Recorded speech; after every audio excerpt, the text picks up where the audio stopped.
Get your pen and write your story all over again. And this time, learn the lessons, motivate others, and share that inspiration. Dear Mugs FM with DJ Chini. Train your mind to see the good in everything. Positivity is a choice. The happiness of your life depends on the quality of your thoughts. Dear Mugs FM. Itago niyo na lamang po ako sa pangalang Bebs. 28 years old, from Glan. Let me share my different working stories. Yes po, stories kasi hindi lang ako one time nag-apply. At Chin, aminado akong hindi ako sanay magtrabaho sa iba. Kasi nasanay ako sa aming negosyo noon. My working experiences ay not easy. Marami akong struggles and sacrifices na hindi alam ng marami, lalo na sa mga relatives ko. Chin, first work ko noon, I think 18 pa lang po ako noon. Working at the bake shop, located lang sa aming lugar. Nagtagal ako doon kasi marunong akong makisama. Kahit matatanda na yung mga katrabaho ko. Marunong kasi ako mag-adjust sa sarili ko, Chin. Just to fit in. At para hindi ako mahirapan na makipaghalubilo sa kanila. Nagtagal din ako sa bake shop na yon ng 1 year. Umalis ako doon kasi nag-apply ako bilang lioner sa isang canning company sa Tumbler. May kilala kasi kami doon. And first day ko, night shift agad. Sabak agad sa matinding paglilinis ng malalaking isda. Hindi din naman ako nagtagal doon. 3 working nights, training lang ako kasi hindi ko kaya eh. Pakyawan yung trabaho. Tapos wala akong tulog, 24 hours akong gising. Hindi kasi ako sanay, Chin. Umuwi ako sa amin at bumalik sa pagtatrabaho sa bake shop. Natanggap din ako ulit. May dumating na opportunity sa amin na free college sa bagong school. Yung amo ko, yung nag-push sa amin na mag-aral. Pero sa aming 3 magkakasama, ako lang yung nagpursiging makapag-aral.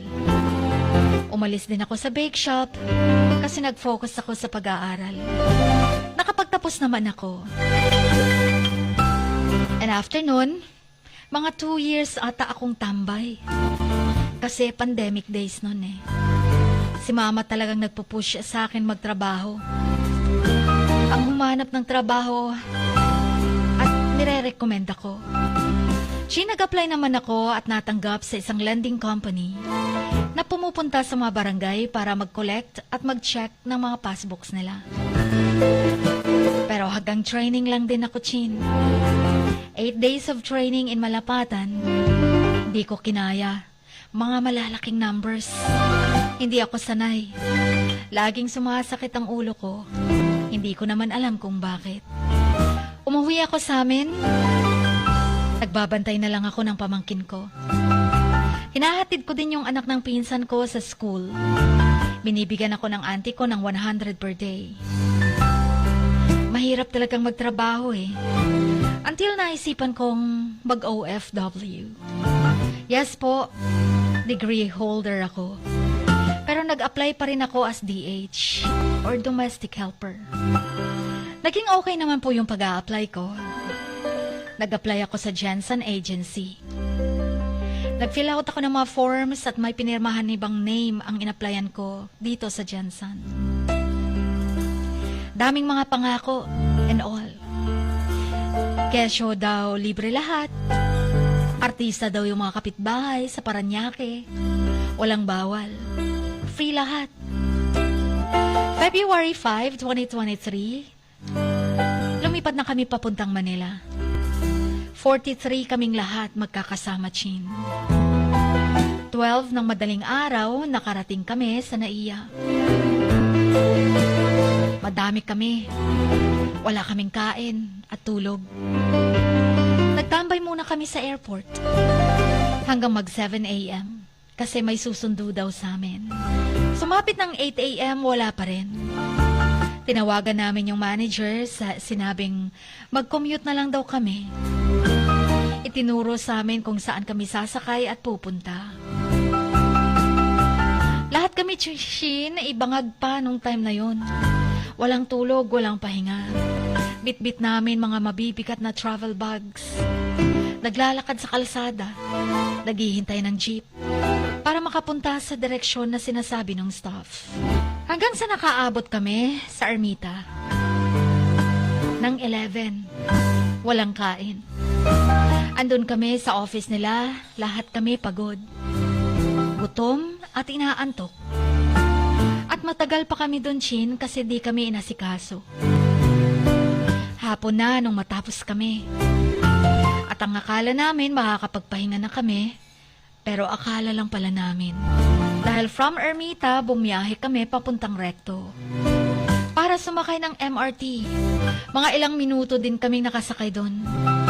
Pagbaba namin ng Antipolo, sumakay pa kami ng van, papuntang Angono, Rizal.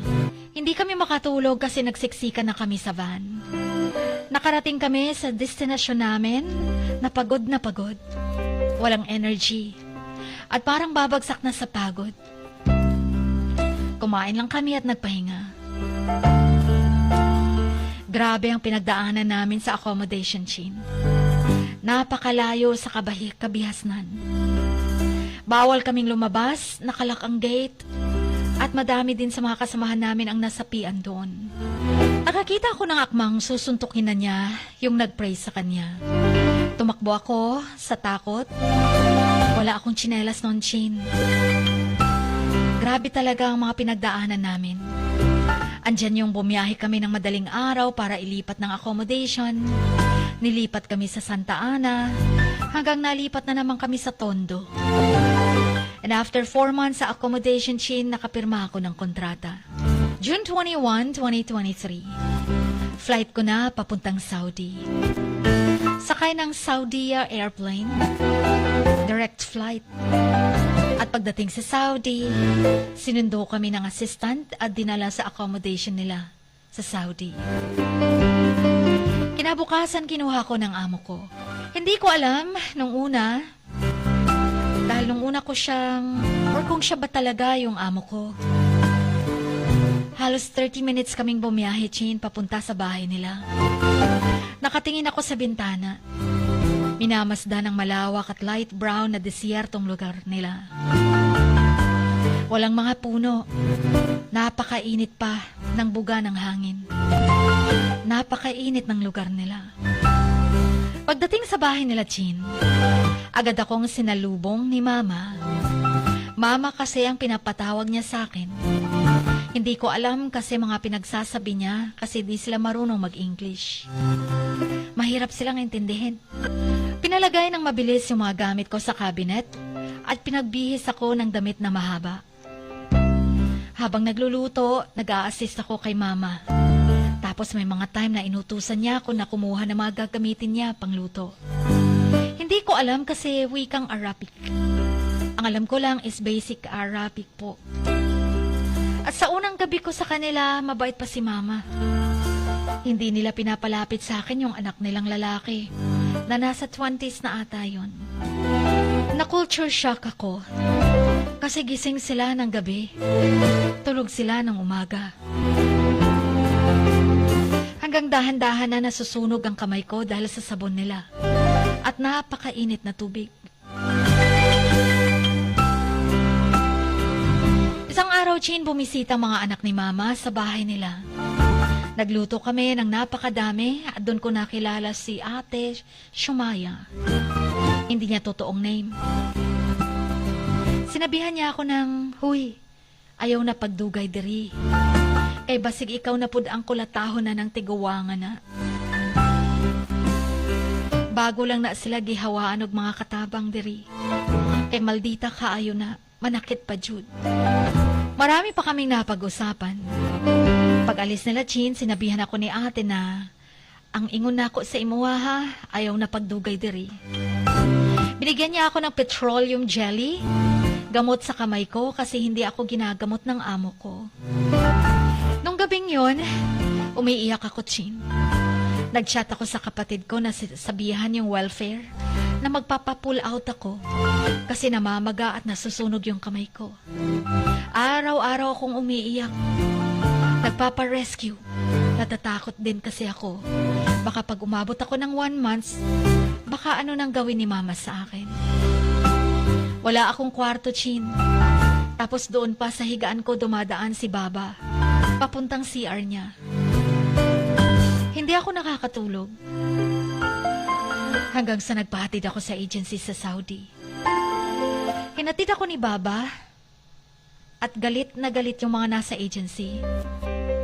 Pati yung agency ko sa Pinas, wala akong sinabihan kung anong sinabi ni ate, Shumaya sa akin. Hindi ako umimik sa mga tanong nila. Umiiyak lang ako.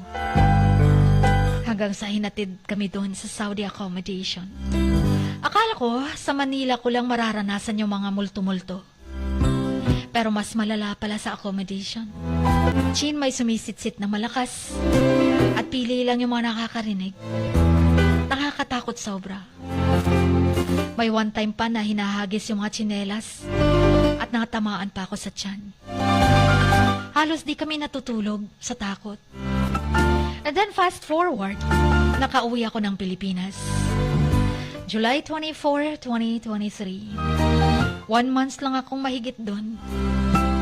Pagdating ko sa Pinas, ang daming mga nagchat-chat sa akin kung bakit ako umuwi. Kesyo, tamad daw ako. Kesyo, di ako sanay sa hirap. Pero di ko na lang sila pinapansin. August 2023 na masukan ako as babysitter sa San Isidro. Yes po, Chin, pinatos ko kasi wala po akong pera that time after 7 months na pagtatrabaho ko sa kanila. Kaya umalis din ako. Nakakapagod kasi mag-babysit. Although napamahal na sa akin yung alaga ko. Pero nakakapagod din kasi. Nasubukan ko na ring magpunta sa job fair. Last June 12, 2024. Hindi din ako natanggap. Sadyang malas lang ba talaga ako sa trabaho? Nag-apply din ako sa agency dito sa Jensen. Pinsan kasi ng partner ko yung HR. And guess what, Chin? July 16, 2024, that's my birthday. And my first day of work as document controller at SMI under BSGS agency. Super duper blessed ako sa tumulong sa akin. And this July 16, my birthday. And my first work anniversary, super grateful ako sa mga tumulong sa akin, sa mga kasamahan ko na naging close ko. Hindi po toxic sa work ko, Chin. Walang problema, kahit malayo ako. At bumabiyahe araw-araw. Okay lang, at least may work na ako. At makakauwi pa ako sa family ko. Chin, marami ako mga pinagdaanan. Munti ka ng sumuko, pero never akong nagpatinag sa hamon ng buhay. Sa family ko na hindi ako tinalikuran. At lagi akong tinutulungan. Thank you, Mother Earth. At sa sister ko na always umaalalay sa akin. Hope na never kayong magsasawa sa mga katangahan ko in life. Mama at may manang at sa mga tumulong sa aking makapasok ng trabaho. Kahit nasa minimum wage lang, malaking tulong na po sa akin yun. At sa partner in life ko na walang sawang umunawa at magmahal sa akin. I love you po always. Pasensya na po sa haba ng sulat ko. And sorry if may mga corrections and whatsoever. At maraming thank you po for reading this long story of mine. Masaya na po ako sa trabaho ko ngayon. And hopefully, tuloy-tuloy na po ang blessings. Thank you so much po at lubos na gumagalang ang inyong kamags. Bebs.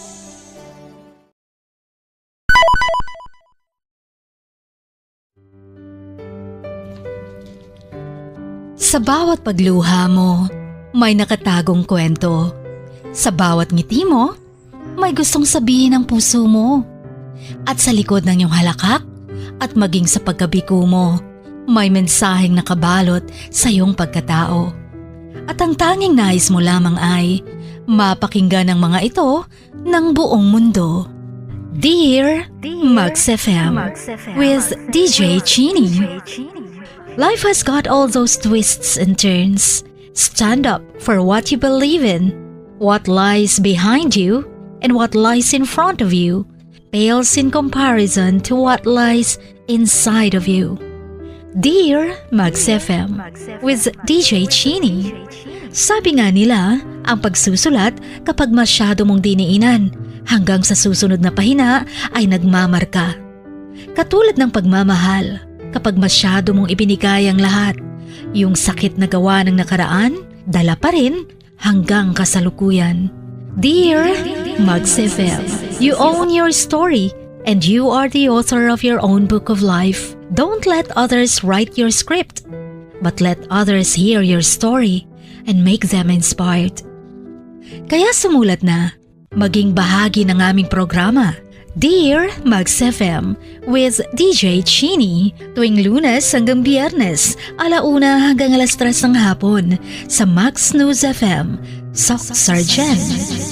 Love, life, and lessons from the past, only at Dear Max FM with DJ Chini.